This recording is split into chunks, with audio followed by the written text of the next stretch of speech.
नमस्कार। आज हम बात करेंगे हिंदी साहित्य के इतिहास लेखन की परंपरा के विषय में। सबसे पहले तो इतिहास लेखन की अनिवार्य शर्तें क्या है, कुछ बिंदुओं पर हम गौर कर सकते हैं। सबसे पहले जो चीज़ होनी चाहिए वो है तथ्यों की प्रामाणिकता। दूसरी बात, इतिहास दृष्टि एवं बोध, और इसके अंतर्गत निरंतरता, पूर्वकालिकता और समसामयिकता, इन तीनों पर जोर दिया जाना चाहिए। और साथ ही साथ तथ्यों और संकल्पनाओं के बीच सामंजस्य भी होना चाहिए। तीसरा बिंदु कि जो काल विभाजन है उसमें वैज्ञानिकता होनी चाहिए। और चौथा बिंदु है उचित व प्रवृत्ति के अनुसार नामकरण। तो हिंदी साहित्य में इतिहास लेखन की जो परंपरा रही है उस परंपरा के अंतर्गत सबसे पहले हम बात करते हैं इतिहास लेखन की पद्धतियाँ। पहला, वर्णानुक्रम पद्धति। गारसा दत्तासी और शिव सिंह सेंगर के इतिहास की हम बात करें तो वो इसी पद्धति के अंतर्गत आएंगे। दूसरी, कालानुक्रम पद्धति। जॉर्ज ग्रियर्सन, मिस्र बंधुओं को इसके अंतर्गत रख सकते हैं। और तीसरा, वैज्ञानिक पद्धति, जिसके अंतर्गत निरपेक्ष, तटस्थ, क्रमबद्ध और व्यवस्थित इतिहास लेखन किया जाता है। और चौथा, विधेयवादी पद्धति।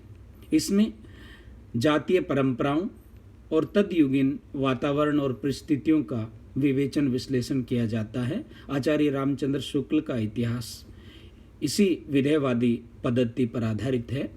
तो जब हम इतिहास लेखन की परंपरा की बात करते हैं तो सबसे पहले हमारे सामने जो नाम आता है वो गारसा दत्तासी का आता है।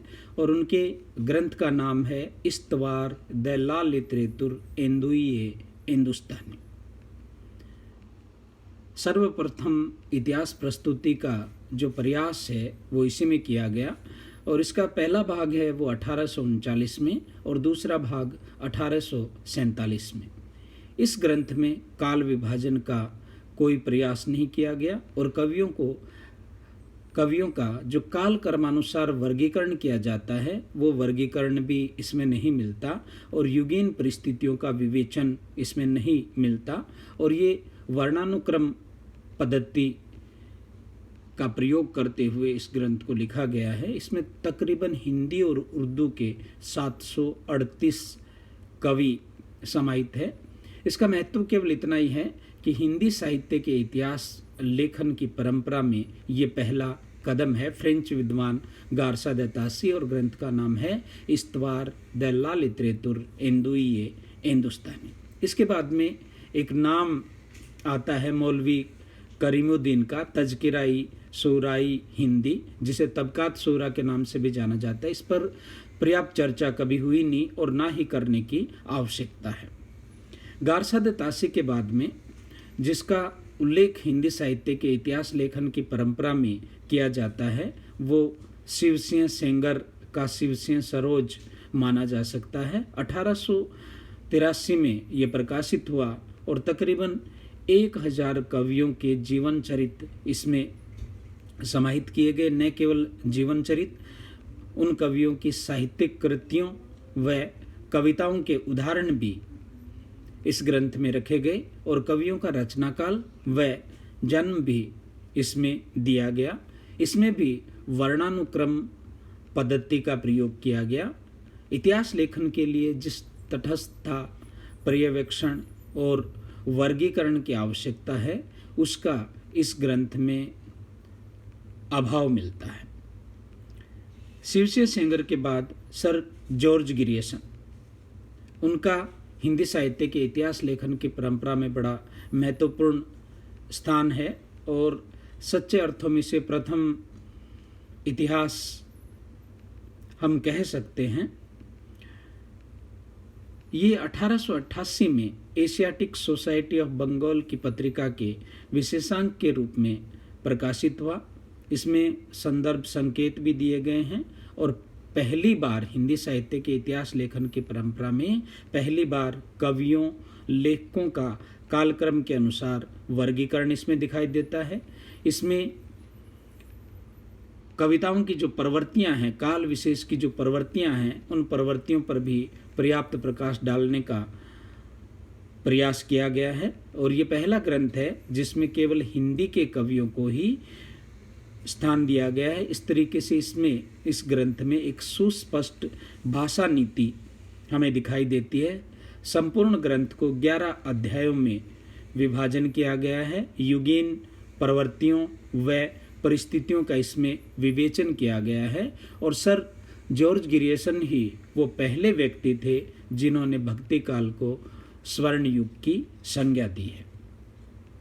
इनके बाद मिश्र बंधु और 3 भाई थे, गणेश बिहारी मिश्र, श्याम बिहारी मिश्र, सुखदेव बिहारी मिश्र। अक्सर प्रतियोगी परीक्षाओं में ये सवाल पूछा जाता रहा है। इन्होंने कुल मिलाकर के जो अपना मिश्र बंधु विनोद लिखा वो 4 भागों में लिखा। प्रथम 3 भाग 1913 में और नगेंद्र के अनुसार 1934 में इसका दूसरा भाग प्रकाशित हुआ, चौथा भाग माफ कीजिएगा प्रकाशित हुआ। और इसमें तकरीबन 5000 कवि शामिल हैं। काल विभाजन का इसमें प्रयास किया गया। संपूर्ण ग्रंथ को 8 कालखंडों में विभाजित किया गया है।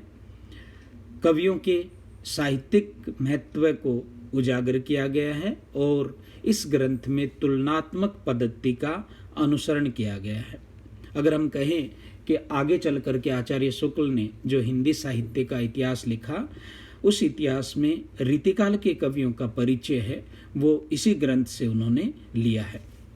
उसके बाद हम बात करेंगे आचार्य रामचंद्र शुक्ल की और उनके ग्रंथ का नाम है हिंदी साहित्य का इतिहास। ये विधेयवादी पद्धति पर लिखा गया और जैसा मैंने पहले कहा था कि विधेयवादी पद्धति में जातीय परंपराओं, तद्युगीन वातावरण और परिस्थितियों का वर्णन विश्लेषण किया जाता है।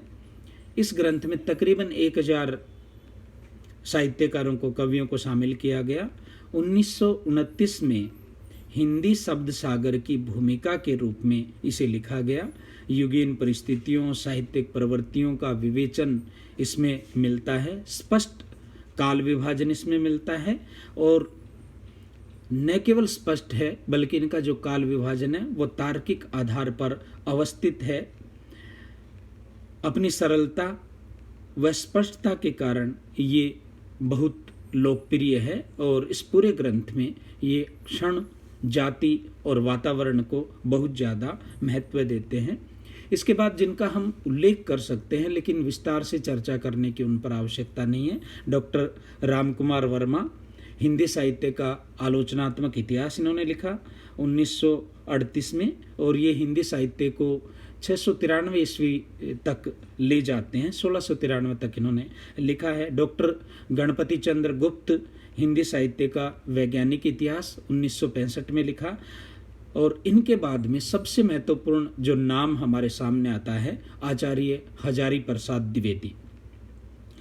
इन्होंने 3 ग्रंथ लिखे हैं, हिंदी साहित्य की भूमिका, हिंदी साहित्य उद्भव और विकास और हिंदी साहित्य का आदिकाल।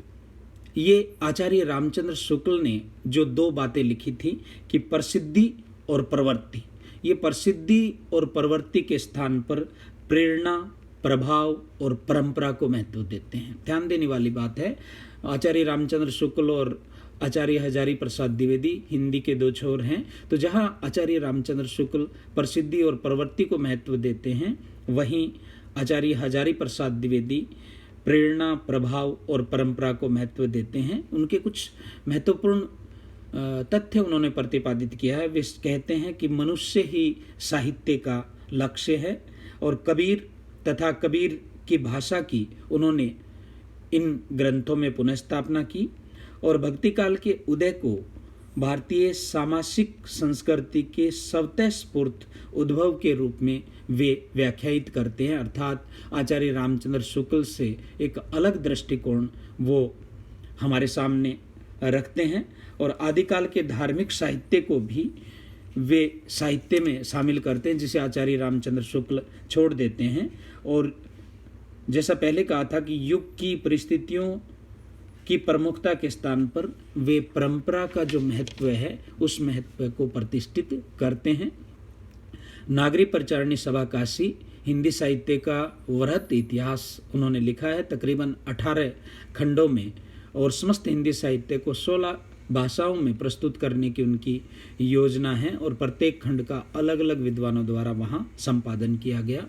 अगर हम आधुनिक काल में देखें तो डॉक्टर बच्चन सिंह का हिंदी साहित्य का दूसरा इतिहास 1996 में आया, बड़ा महत्वपूर्ण ग्रंथ माना जाता है। और वे एक तरीके से आचार्य रामचंद्र शुक्ल के विषय में कहते हैं कि ना ही आचार्य रामचंद्र शुक्ल को छोड़कर और ना ही उन्हें लेकर के हिंदी साहित्य का इतिहास लिखा जा सकता। तो वे आचार्य रामचंद्र शुक्ल द्वारा प्रतिपादित जो नामकरण है उनके लिए नया नामकरण अपने इस ग्रंथ में सुझाते हैं। मध्यकाल को भी वो जकड़ी हुई मानसिकता का सूचक मानते हैं और सभी कालों के नामकरण पर अपनी असहमति व्यक्त करते हैं। आदिकाल को वे बाबा आदम के जमाने का आभास मानकर अपभ्रंश काल या जातीय साहित्य का उदय काल कहना संगत मानते हैं। शुक्ल जी के साहित्य इतिहास की मान्यताओं से स्वतंत्र होकर लिखने के कारण वे अपनी रचना को दूसरा इतिहास कहते हैं और वर्तमान काल में ये बड़ा महत्वपूर्ण ग्रंथ है। एक और ग्रंथ जो व्यास सम्मान से सम्मानित है, डॉक्टर रामस्वरूप चतुर्वेदी, हिंदी साहित्य और संवेदना का विकास 1986 में आया, और यह साहित्य को युगीन संवेदना के संदर्भ में परखना ज़्यादा महत्वपूर्ण मानते हैं। इसके अलावा डॉक्टर रामविलास शर्मा ने मार्क्सवादी दृष्टि से हिंदी साहित्य का इतिहास लिखा।